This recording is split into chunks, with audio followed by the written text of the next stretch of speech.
अगला सवाल देखिए, stone is drop from top of a tall Cliff and n seconds later another stone is thrown vertical downward with a velocity u.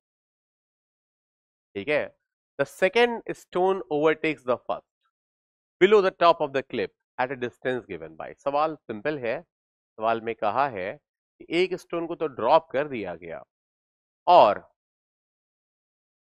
After n seconds दूसरे stone को फेंका गया, तो n second में ये कितना नीचे आ जाएगा? n सेकेंड में देखिए पहला वाला नीचे आ जाएगा, कितनी हाइट? h, और h होती है हाफ जी टी स्क्वायर, तो ये हाइट हो जाएगी हाफ एन स्क्वायर। इस समय इसके पास वेलोसिटी होगी gn, बिकॉज हर सेकेंड में n बढ़ रही है, इसलिए n सेकेंड में gn बढ़ जाएगी। और इस समय यहां से दूसरा स्टोन फेंका गया है विद वेलोसिटी u।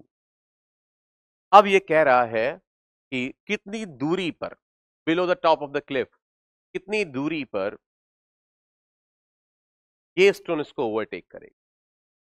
देखिए इस मोमेंट पर ये दूरी तो पहला स्टोन इतनी दूरी तो उतर चुका ही है, पहला स्टोन इतनी दूरी उतर चुका है।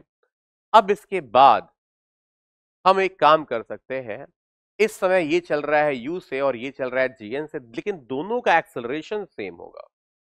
अगर दोनों का एक्सेलरेशन सेम है तो हम कह सकते हैं उनका रिलेटिव एक्सेलरेशन 0 है, और रिलेटिव एक्सेलरेशन अगर 0 है तो एक काम करते हैं, हम चलिए एक को रेस्ट में मान लेते हैं। अगर मैं इसको रेस्ट में मान लूं, ठीक है, तो दूसरे वाले की जो वेलोसिटी होगी विद रिस्पेक्ट टू फर्स्ट वो हो जाएगी u माइनस gn, ये उसकी वेलोसिटी हो जाएगी।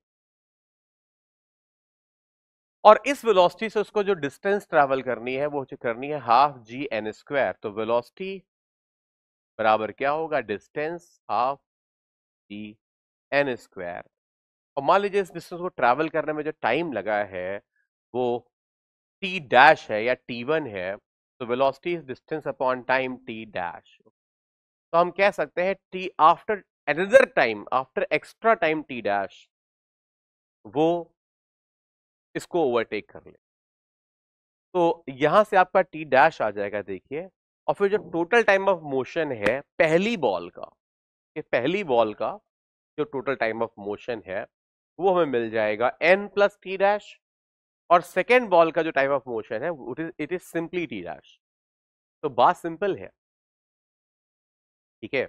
अगर आपको बताना है कि वो डिस्टेंस क्या होगी तो सेकेंड बॉल के रेफरेंस में सोचिए, और सेकेंड बॉल के रेफरेंस में जो डिस्प्लेसमेंट होगा वो क्या होगा? वो होगा u T dash plus half T T dash square.